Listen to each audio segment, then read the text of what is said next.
Hey y'all, so I'm doing another video here, and this is saw sharpening, and there's been a couple guys out there that have done some videos on some saw sharpening, and the most important thing to realize is you should try to always put your saw in a vise, okay?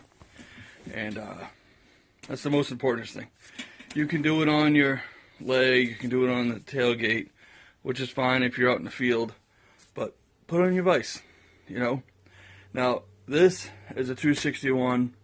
I run a 3/8 chain on it. This is my chunking down saw. This is my primary saw that I use. Another one I use all the time is my 020T, which has been extremely modified. This thing screams about 14,000. You know, this is my climbing saw right here. You know, I'm a professional tree climber, so you know I run this with a 16-inch bar. Yeah, it does a very good job. But the most important thing to remember here is, you know, you want to make sure that you have these little indents in here, and you want to make sure that they come out of it, and you want a perfect chain, okay? And the good thing too is when you have this file, because you have these metal shavings in this file, and so best thing to do is just wipe them off like that and just go at it.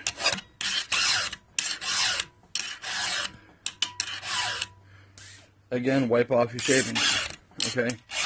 Tap your file. Always make sure you have a good clean file, okay?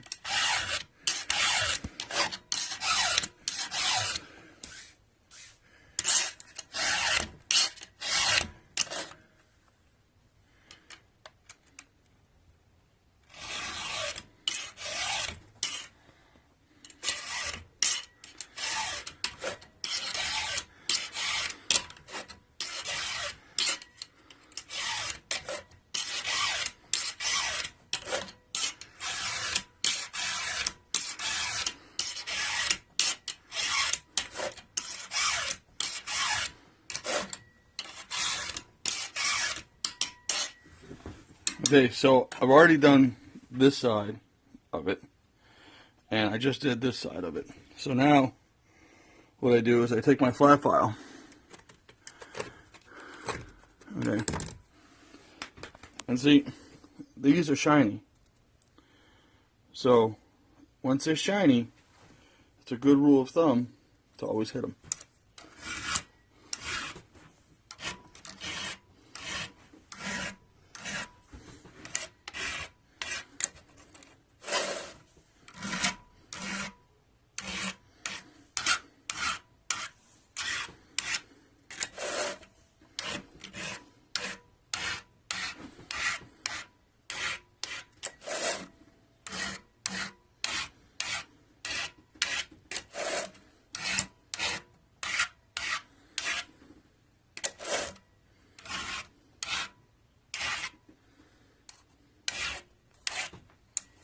So, you know, I sharpen this saw based off commercial use.